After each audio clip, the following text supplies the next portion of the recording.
네, 안녕하십니까. 더불어민주당 문화체육관광위원회에서 일하고 있는 고양시병 국회의원 이기현입니다. 반갑습니다. 존경하는 김영호 의원님께서 말씀 주셨는데요. 지난 24년 가을 국정감사에서 뜨겁게 달궈졌던 김건희의 황제 관람 그리고 종묘 사적 사용에 대해서 국민 여러분께 다시 한번 보고드리도록 하겠습니다. 이 두 사건의 핵심은 딱 하나입니다. 김건희라는 자가가 대한민국을 마치 영부인이라는 지위를 이용해서 대한민국을 자기의 사적 소유물인 양 세계 문화유산뿐만 아니라 그리고 역사적으로 보존 가치가 높은 청와대 대통령 관저까지도 자기 개인의 사적 사용물로 사용했다는 것입니다. 먼저 김건희 황제 관람 사건입니다. 네. 여러분들 혹시 KTV라고 들어보셨을 겁니다. 이게 그 국가 소유의 기관인데요. 한국정책방송원입니다. 각 부처의 정책을 홍보하는 대행 역할을 하는 것이죠. 그런데 23년 11월 30일 날 갑자기 KTV가 자체 촬영 예산이 없는 기관임에도 불구하고 갑자기 공연 하나를 만듭니다. 그 공연이 바로 이 공연인데요. 무려 예산 8,600만 원을 들여서 국악 공연 하나 준비를 합니다. 명분은 부산 그 당시에 12월에 결정되기로 했던 부산 엑스포 유치를 위한 범국민 염원을 모으는 공연을 한다고 해서 국악 공연을 준비를 합니다. 그래서 이것이 어디에서 진행이 되냐면 여러분 아시겠지만 역대 70년 동안 대통령들이 근무하면서 묵었던 관저, 청와대의 본관 뒤에 있는 사적인 공간 관저입니다. 이 관저는 대중들에게 공개되지 않는 공간입니다. 저도 청와대 5년 근무하면서 한 번도 관저에 가본 적이 없습니다.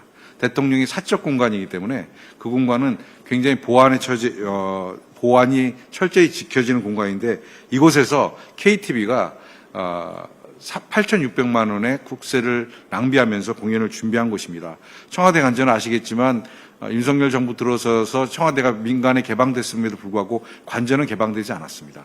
그만큼 내밀한 곳인데 그곳에서 이 공연을 준비했다는 것입니다. 그리고 이 공연 관련돼서 저희 방에서 이 공연이 누가 관람했느냐고 질의했을 때 KTV는 녹화를 위한 공연이었기 때문에 관중이 없었다라고 이렇게 대답을 했습니다. 그러다가 저희 방에서 한 장의 사진을 공개합니다. 다음 화면입니다. 저희가 입수하는 화면인데 공연 당일날 찍힌 사진입니다. 분명히 김건희가 등장합니다. KTV는 이 사진이 공개되자 저에게 그동안 계속 거짓말을 하면서 관중이 없었다고 얘기했다가 이 사실을 시인하게 됩니다. 말을 바꾼 거죠. 원래 김건희 여사를 초청하려고 했던 공연이 전혀 아니었는데 공연 출연자 모 국악인으로부터 이런 공연이 진행된다는 얘기를 듣고 그 갑자기 그 공연자를 격려하기 위해서 본인이 깜짝 방문을 했다라는 것입니다. 이 다음 화면인데요. 여기서 한복을 입고 계신 분이 아마 신영희 선생님일 겁니다. 국악계 원로이신데 이분의 연락을 받고 갑자기 예정이 없었던 일정으로 깜짝 방문을 했다라는 게 그들의 해명이었습니다. 그러자 각 언론에서는 김건희 여사의 문화사랑, 특히 국악사랑에 대해서 칭송하는 기사들이 쏟아져 나옵니다. 이 갑자기 깜짝 방문했다. 어디서 많이 들어보신 얘기일 텐데 여러분 아시겠지만 유럽 방문, 리투아니아 방문에 있어서 김건희가 그 당시에 명품 샵들을 편집 샵들을 5군데를 갑자기 방문하는 일이 있었습니다. 그때 언론이 왜 거기를 갑자기 방문했느냐 명품 샵들을 했더니 그때 김건희가 그리고 용산이 변명했던 건 그냥 지나가다가 깜짝 호객행위에 잡혀서 편집샵을 5곳을 방문했다라고 했던 게 해명이었습니다. 거의 똑같은 이유의 해명입니다. 이 국악을 너무 사랑해서 우연히 들렸다. 이건 사실이 아니었습니다. 해당 공연이 열리기 전에 대통령실은 이미 KTV 관계자들을 한 달 전서부터 불러서 대책회의와 그리고 점검회의를 했고 시치어 담당 선임행정관은 관저를 여러 차례 방문해서 제작진들과 함께 테이블 세팅 그리고 심지어 김건희가 앉는 자리 밑에 카페트에 오물이 묻어 있어서 이거 지워야 된다는 얘기까지 하면서 사전 점검을 다 해나갔던 행사입니다. 이러한 것들이 이제 밝혀진 거죠. 그리고 김건희에게 이게 직접 보고됐을 거라고 생각하게 됩니다. 뭐라고 관계자가 얘기를 하냐면 답사 중에 워딩이 그대로 녹화돼서 JTBC에 방영이 됐는데 여사님한테 이미 공연 보고가 되어 있는데 수정된 내용을 한 번 더 보고 드리고 컨펌을 받아야 한다라고 한 녹취도 영상에 나옵니다. 결국 이 공연은 김건희에게 잘 보이려고 KTV가 사전에 회의도 여러 차례 하고 보고하고 컨펌까지 받고 진행한 행사입니다. 이 김건희 1인을 위한 행사에 KTV라고 하는 국가기관이 약 8,600만 원의 국민 혈세를 들여서 공개되지 않은 아주 내밀한 곳인 청와대 관저뜰까지도 자기들끼리 비공개로 활용을 한 황제 관람이었던 것입니다. 문제는 여기서 끝나는 것이 아닙니다. 이 관람이 끝나고 나서 이 황제 공연을 준비했던 KTV의 실무자들, 그리고 용산 대통령실 문화체육관광비서관실의 실무자들이 대거 승진 파티를 하게 됩니다. 그 화면을 좀 띄워드리면 그 당시에 KTV의 하종대 원장이라는 자가 이 원장을 하고 있었는데 이 행사가 11월 30일이었고 이것이 끝나고 나서 1월 달에 아마 사표를 내고 국민의힘에 입당하고 부천시 병에 전략공천을 받습니다. 그리고 그 당시에 KTV의 방송기획관이라는 자리에 있었던 최재혁이라는 자가 있습니다. 이 자는 30일 공연이 끝나고 나서 불과 10일 만에 용산에서 홍보기획비서관으로 발표를 합니다. 그리고 나서 한 달 뒤에 이제 검증이 끝나고 취임을 하게 되는데 여러분 아시겠지만 대통령 비서실의 홍보기획비서관이라는 자리는 정부가 지분을 갖고 있는 모든 언론사의 인사 업무를 다루는 곳입니다. 대단히 중요한 자리죠. 사실은 KTV의 홍보기획관이라는 자리는 계약직 자리이고 원장보다 낮은 정무직 자리입니다. 그런 자리에 있던 사람이 갑자기 일약 대통령 비서실의 홍보기획비서관으로 영전하고 이 이후에 이분이 십상시라고 얘기되는, 그리고 구간신이라고 얘기하는데 이름이 들어가고 이후에 보면은 윤석열이 한남동 관저에서 체포 직전까지 자기 측근들과 옥살하게 되는데 그 과정에도 참여하는 사람입니다. 또 한 사람은 정용석이라고 당시 문화체육비서관실의 선임행정관이었습니다. 선임행정관이 두 분이 있었는데 정용석이라는 분은 이 행사가 끝나고 난 뒤에 국립박물관 문화재단의 사장으로 영전합니다. 또 한 명의 선임행정관이 있었는데 신수진이란 분인데 이분은 이 행사가 끝나고 나서 불과 몇 달 후에 승진을 해서 문화체육 선임행정관에서 문화체육비서관으로 승진 인사가 진행됩니다. 김건희에게 잘 보이게 하는 공연이 하나 끝난 뒤에 이 공연을 준비했던 모든 사람들이 전부 다 승진 파티를 하고 전략 공천을 받고 합니다. 저는 아무리 생각해봐도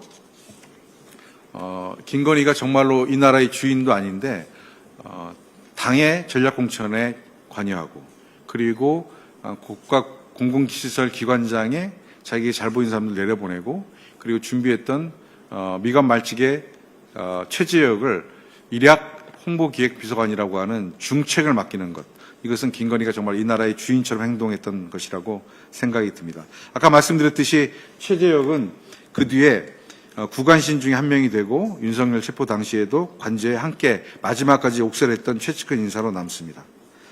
거기에 보시면 구간신 이름들이 쭉 나오는데 여러분 다 아시는 이기정 비서관, 강훈 비서관, 김동조, 김호진 등이 이제 구간신이라고 언론에 보도된 바가 있습니다. 이 최재혁이라는 자는 KTV에 있을 때 방송기획관이라는 자리에 있었습니다. 방송기획관은 사실은 예전에는 없던 자리입니다. 한 20년 전쯤에 있었던 자리였는데 불필요한 자리라고 해서 없어졌습니다. 그런데 그 자리에 갑자기 계약직 자리로 다시 신설되면서 최재혁이라는 사람이 기자도 아니면서 임명이 됩니다. 그 뒤에 김건희와 함께 1호기를 탑승합니다. 여러분도 아시다시피 이게 기자들께서 1호기 탑승하고 대통령 해외 순방 때 따라가게 되는데 과정에서 보면 기자들만 탑승할 수 있습니다. 그런데 이분은 기자도 아닌데 뉴욕 순방에 따라가고 끝까지 같이 합니다. 심지어 나중에 외교부에서 이분한테 여비를 청구해야 되는데 기자가 아니기 때문에 여비 청구의 기준이 없어서 굉장히 애를 먹는 그러한 해프닝까지 벌어집니다. KTV 측에서는 최재혁에 대해서는 사후에 실비정산했다라고 하는 정도로 저희들에게 보고를 합니다. 정말 이 또 최지혁의 순방기 탑승을 보면 어떤 일이 생각나냐면, 여러분도 아시겠지만 윤석열이 첫 취임하고 나서 첫 순방지가 나토 행사장이었습니다. 스페인 가는 행사장이었는데, 그 당시에 인사비서관이었던, 검찰의 최측근이었던 이인모 비서관의 부인이 개인 자격으로 아무런 공직 없이 1호기에 탑승하고, 그리고 김건희의 사적 수발을 들었던 것으로 의심이 됩니다. 똑같습니다. 대통령 1호기라는 것은 굉장히 국가공무를 위해서 외교적으로 중요한 교통수단이고 의전수단인데, 여기에 김건희를 보필했던 사람들이 사적으로 탑니다. 이인모의 부인이 그랬고, 그리고 최재혁이 그랬습니다. 다음으로는 김건희 종묘 사적 사용입니다. 지난 국감 때 밝혀진 내용인데요. 여러분들 잘 아시겠지만 저에게 종묘는 대단히 큰 문화유산이고 세계문화유산에 등재되어 있는 자랑스러운 저희의 문화유산입니다. 조선 500년에 왕들의 위패가 다 모셔져 있는 곳이고요. 저희가 종묘 사직이라고 하잖아요.